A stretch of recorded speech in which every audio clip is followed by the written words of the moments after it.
very good morning. It's 10 a.m. by the studio clock. You're watching Breakfast News on Rajya Sabha TV. I'm Tina Jha.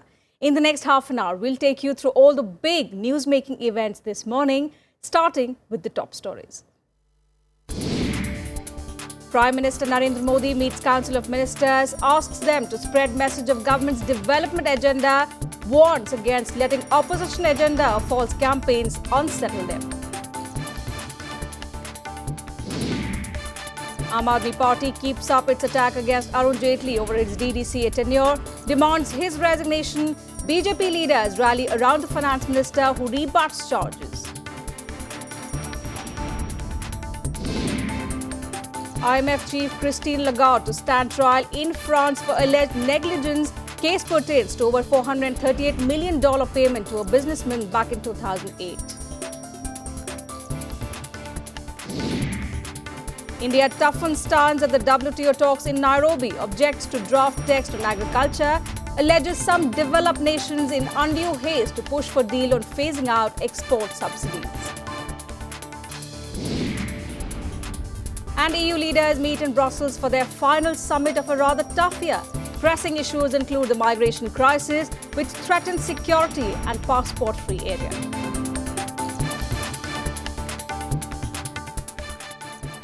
Well, Prime Minister Narendra Modi has asked NDA ministers to fan out across the country to expose the opposition's tactics in Parliament. At a meeting of the Council of Ministers at his residence in New Delhi on Thursday, Modi asked his ministers to feel upbeat about the government's work and not get rattled by the opposition attack. He also asked ministers to communicate to the people the government's achievements and highlight its pro-poor image. The Prime Minister said the opposition is spreading a campaign of falsehood and that the NDA constituents must take up the challenge of spreading the government's message to the masses. The meeting of the Council of Ministers lasted for about 1.5 hours. The NDA is expected to begin its reach out campaign in the second week of January. Meanwhile, the Joint Committee of Parliament examining the contentious land bill has decided to seek a fresh extension of its term till the beginning of the budget session. PTI court sources are saying the panel, whose term was extended on the 30th of November by the Lok Sabha till the last day of the winter session, sought more time at its meeting as only a few states have tendered their response on various clauses of the bill. The meeting was attended by most of the opposition members, but Congress leader Jairam Ramesh was absent. The panel will bring the proposal before Lok Sabha to seek its nod for an extension. Chairman of the panel, Ahluwalia, will have to move a resolution in the House in this regard. Earlier in August as well, the panel was given an extension to submit its report in the winter session. Giving up the ordinance route, the government had on the 28th of August issued a statutory order to include 13 central acts like National Highways and Railways Acts to extend benefits to those whose land is acquired under land law. Facing stiff protests from opposition as well as its allies, the government decided not to press with the ordinance for the fourth time, and BJP members in the parliamentary panel moved amendments seeking to restore the clauses of the earlier bill. And India has toughened its stance at the WTO talks in Nairobi, objecting to the draft text on agriculture. India has said that some countries are pushing for a deal on phasing out export subsidies with some undue haste. Commerce and Industry Minister Nirmala Sitharaman clarified that without concluding the pending agenda of the Doha Round, it would be difficult for India to talk about the new issues being pushed by the developed nations. She reiterated that there is still no consensus on anything with regard to agricultural issues, and several countries are of the similar view. On the agricultural draft provided to the chair, the minister said that India has expressed its unhappiness about the language, particularly on the stock holding for food security purposes. Sitharaman said India will also be working for tightening the language in the draft on fishery subsidy. She said that the draft text on agriculture has poorly mentioned about the issues that are key to developing countries, which include India.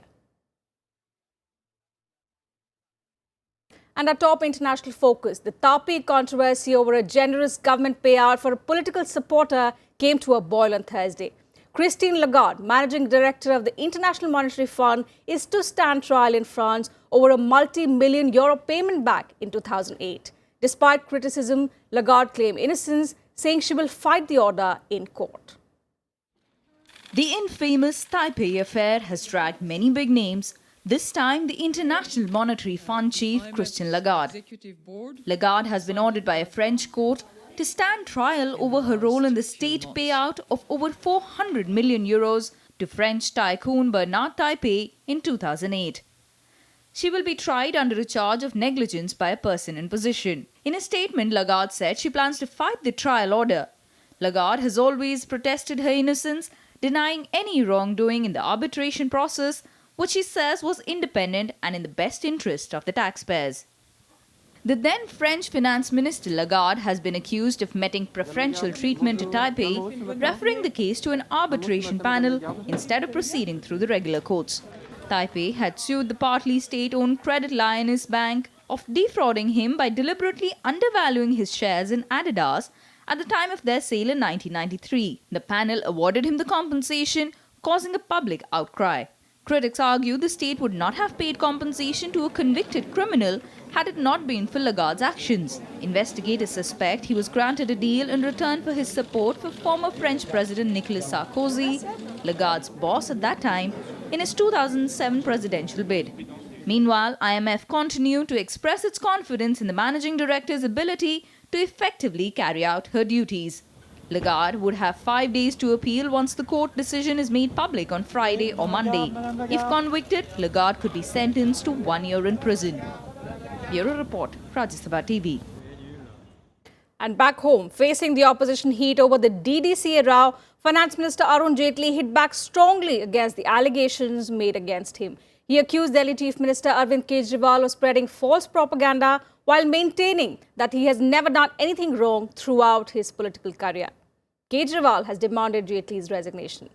Listen in to what Jaitley had to say in his defense.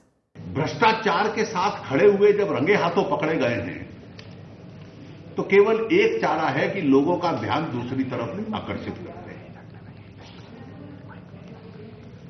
और यही कारण है कि शायद मेरा नाम बार-बार वो लेते हैं. A strong counter-attack by Finance Minister Arun Jaitley against allegations levelled on him by Delhi Chief Minister Arvind Kejriwal and his Aam Aadmi Party. At a press conference held on Thursday, Jaitley turned the tables on Arvind Kejriwal, accusing him of attempting to whip up political hysteria to divert attention from corruption in his office. In his defense, Jaitley added that the Serious Fraud Investigation Office under the UPA regime had investigated the case and given a clean chit to him. UPA सरकार ने सन 2012 में एक जांच बिठा दी क्योंकि company है और कंपनियों के साथ डील करने का केंद्र सरकार को अधिकार होता है और 21 मार्च की 2013 की उनकी रिपोर्ट जो यूपीए सरकार में थी वो पढ़ ली जाए. रिपोर्ट में स्पष्ट लिखा है कि कुछ टेक्निकल वायलेशंस हैं प्रोसीजर्स की कि कोई नोटिस ठीक नहीं था या कोई फाइल ठीक नहीं थी. कोई सब्सटेंटिव वायलेशन नहीं है और वो सारी कंपाउंडेबल थी और उन लोगों द्वारा जिनसे वो शायद कमी रही होगी और मेरे संबंध में लिखा कि इनके खिलाफ कुछ नहीं है और मुझे गर्व है. Arun Jaitley also attacked the Congress for backing what he called the baseless claims made by Aam Aadmi Party. और 114 करोड़ रुपए में एक state of the art stadium बना. 7-8 वर्ष लगे, धीरे धीरे उसमें एडिशंस करते रहे और इसकी तुलना अजय माकन जी खेल मंत्री रहे हैं वो अपनी सरकार की परफॉर्मेंस से कर रहे हैं. एक नया स्टेडियम 114 करोड़ में बन गया और कॉमनवेल्थ खेल में नेहरू स्टेडियम की केवल रिपेयर्स और रेनोवेशन पे 900 करोड़ खर्चा. 14,000 कैपेसिटी के ध्यानचंद स्टेडियम पे 600 करोड़ रुपए खर्चा और यहां एक ब्रांड न्यू स्टेडियम 42,000 क्षमता का 114 करोड़ रुपए में बना. The finance minister was backed by his ministerial colleagues Venkaiah Naidu, Smriti Irani and Nitin Gadkari. The DDCA too stood firmly behind its former president. There is no question of finance minister's resignation because he has not done anything wrong. उस time जहाँ की ये बात कर रहे हैं कि इतने में था, उस टाइम हमारा ये वो नहीं था कि हम इसको 3rd फ्लोर तक बनाएंगे. उस टाइम सिर्फ ग्राउंड लेवल की बात थी 1st फ्लोर तक, इसलिए पैसा ज़्यादा उसमें ज़्यादा लग गया है. ये कहना बिल्कुल निराधार है कि अरुण जी की वजह से कुछ हुआ है. But in an embarrassment for the BJP, Party MP Kirti Azad has lent support to the allegations levelled against the finance minister. I've been speaking for the last 9 years about the corruption. And corruption is corruption, my dear friend. The manner in which allegations and counter-allegations are flying thick and fast, it seems the political heat in the national capital is not going to subside anytime soon. Bureau Report, Rajya Sabha TV. And on now to the latest on the political crisis in Arunachal Pradesh. The Guwahati High Court has stayed all the proceedings of the present State Assembly session till the 2nd of February 2016. This came hours after reports that 14 of the 26 MLAs supporting Chief Minister Nabam Tuki have turned rebels. 34 of the 60 MLAs have already voted against the Tuki government and elected Kaliko Pul as their new leader. The dissident MLAs supported by the BJP are likely to meet the governor soon and apprise him of the situation. But calling the move unconstitutional, the current Chief Minister has written to the Prime Minister as well as the President. On Wednesday, the dissident MLAs along with 11 BJP MLAs held an assembly session in a community hall. This happened even as the government ordered a magistrate to keep the assembly locked, after which the governor told them to go ahead with the session at a community centre. Time for a very short break here. More news to continue on the other side. Do stay with us.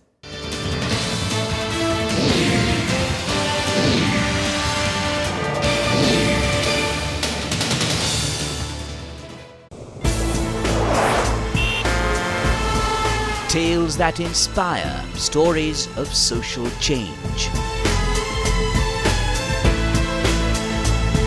A salute to diversity, promoting public discourse.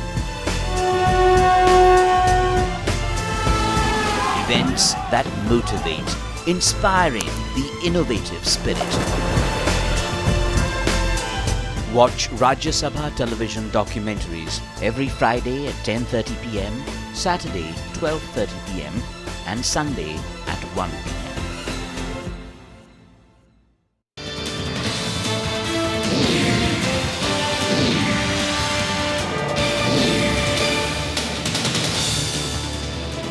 Welcome back. You're watching Breakfast News on Rajya Sabha TV. And now news from the weather front. There was marginal increase in minimum temperatures in states in North India, though the mercury dipped by 3 notches below the normal in the national capital.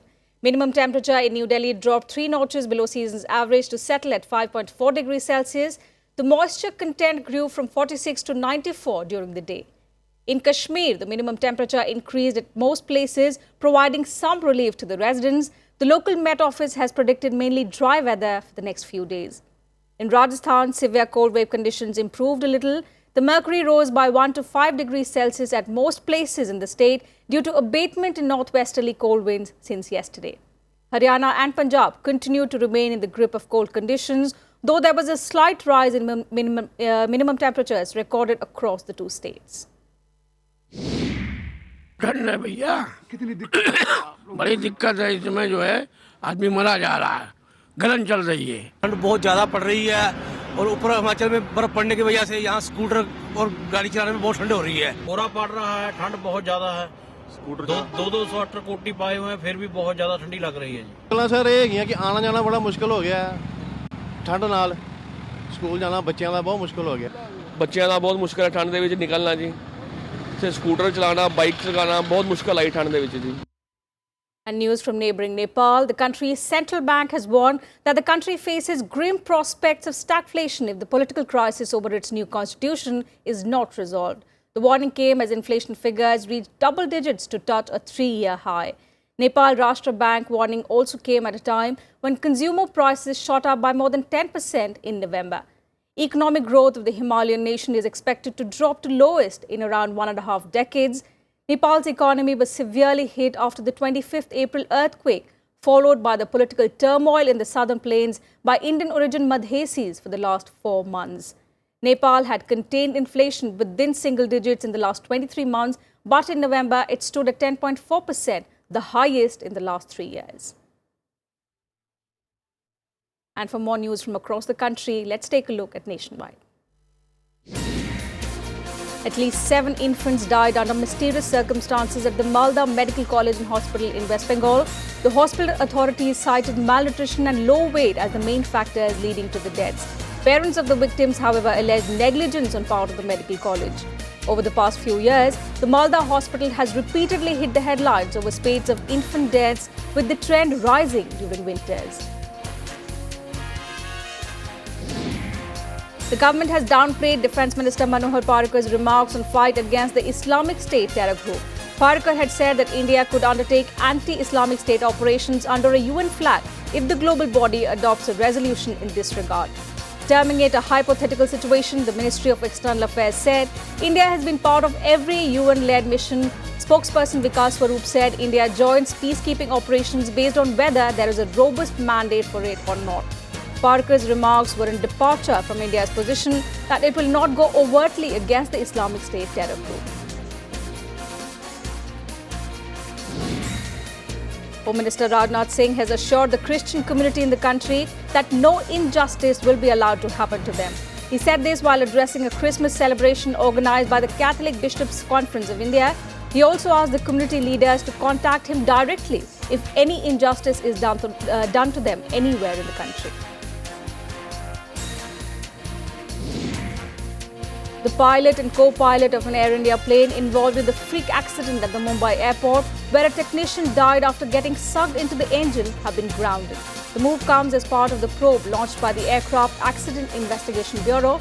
The national carrier has also announced an ex gratia of 5 lakh rupees and a job in the airline to a family member of the deceased service engineer.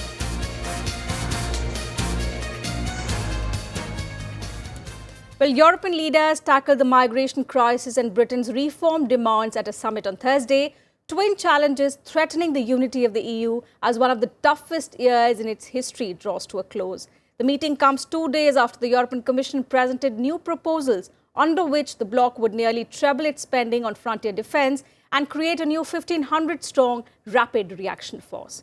Here's more to that. European Union leaders are in Brussels for their final summit of what's been a tough year. Among the pressing issues on the agenda, the migration crisis, which threatens security and the passport-free area.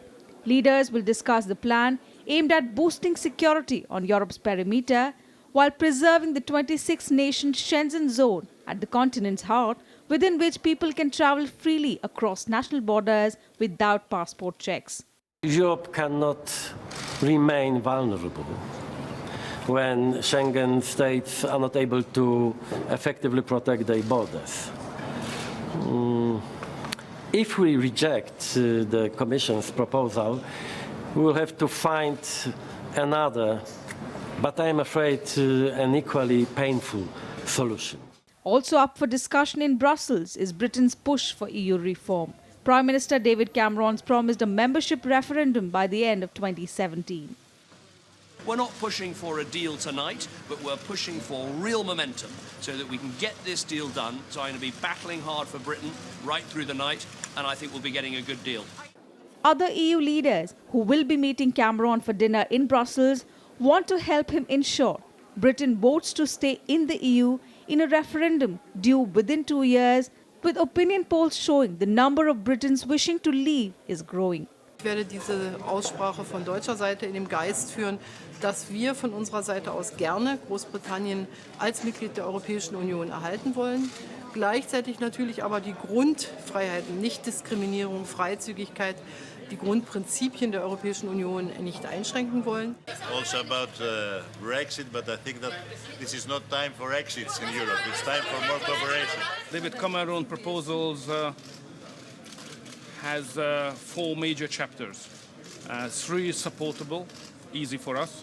Basically, we agree. The 4th one is more complicated, so we should negotiate more on that. And that's exactly the social issue. Britain's Labour Party leader Jeremy Corbyn, who's also in Brussels, told reporters that Cameron's push for change boils down to opposition within the ruling Conservatives. I'm not really sure what he wants to achieve, because the background to this is not about the negotiations he's conducting here. It's about the arguments within the Conservative Party of large numbers of people who don't want to be in the European Union, don't want anything to do with Europe at all. Boosting the fight against terrorism is also being discussed at the summit, coming in the wake of the Paris attacks, which left 130 people dead. Bureau Report, Rajya Sabha TV. And foreign ministers from around 20 countries are meeting in New York with the goal of setting a concrete timetable for holding peace talks between the Syrian government and the opposition. Earlier this week, diplomats thought some progress had been made on the most difficult sticking point in the talks, the fate of Syrian President Bashar al-Assad. Foreign ministers from more than a dozen countries, including Russia, the United States, Turkey, Saudi Arabia, Iran and other European and Middle Eastern powers are set for talks aimed at ending Syria's 5-year-old civil war at New York's Palace Hotel on Friday. German Foreign Minister Frank-Walter Steinmeier expressed cautious optimism that the conference between foreign ministers would bring about progress in ending Syria's civil war. Von Wien nach Paris, von Riyadh nach Moskau, heute New York, Konferenzen auf 3 Kontinenten, das zeigt, dass die Ernsthaftigkeit des Bemühens nach 5 Jahren Bürgerkrieg und 300.000 Toten in Syrien etwas zu verändern vorhanden ist. Es kommt jetzt darauf an. Echoing similar sentiments, Russian President Vladimir Putin said on Thursday that he broadly supported US plans to try to push forward the Syrian peace process. His comments followed a visit to Moscow by US Secretary of State John Kerry this week. Мы считаем, что только сирийский народ должен определить, кто им должен управлять и по каким стандартам, по каким правилам. Поэтому мы в целом, и я скажу сейчас, наверное, важную вещь, мы поддерживаем инициативу Соединенных Штатов. Syria will be represented by former Prime Minister Riyad Hajib, who was chosen by Syrian opposition to lead future peace talks.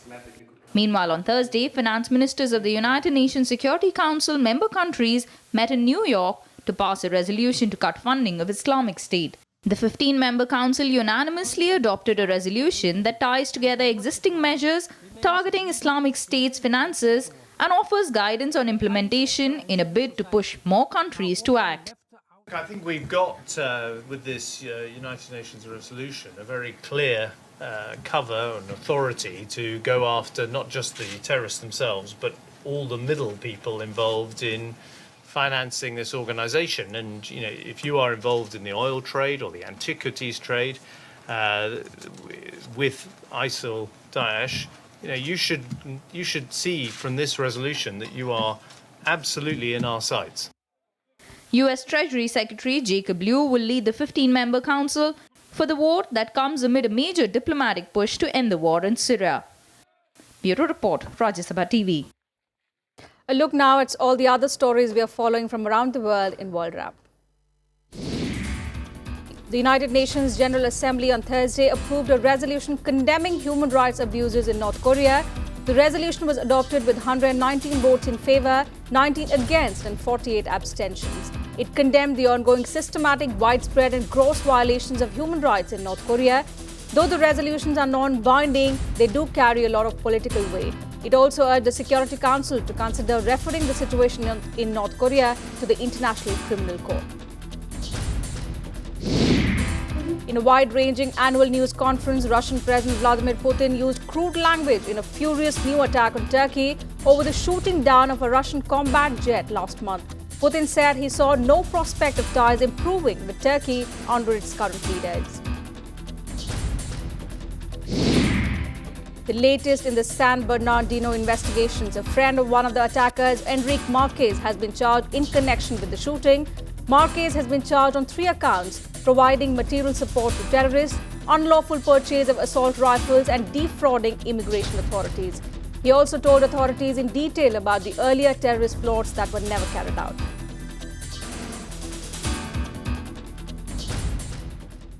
Well, after a dreadful run at the Premier League, Chelsea owners pinned the entire blame for the club's dramatic season collapse firmly on manager Jose Mourinho, sacking him on Thursday. Only 7 months after Mourinho led the club to the Premier League title, the discord between the 52-year-old Portuguese and his underperforming squad forced the club to abruptly end his season spell as manager. He had taken charge for a second time in June 2015. Chelsea finished 8 points clear last season and won the League Cup, but this season has been a complete contrast. After Mourinho's 9th defeat on Monday against Leicester City, the side has been stranded in 16th place in the Premier League table, only a single point above the relegation places. Pep Guardiola, Hiddink, Juan Ramaz and Brendan Rodgers have also been touted as possible successors as Blues owner Roman Abramovich begins another managerial search. That's it from us in this bulletin. We head into a very short break, after which my colleague Preeti will give you a brief on what's expected in Parliament today.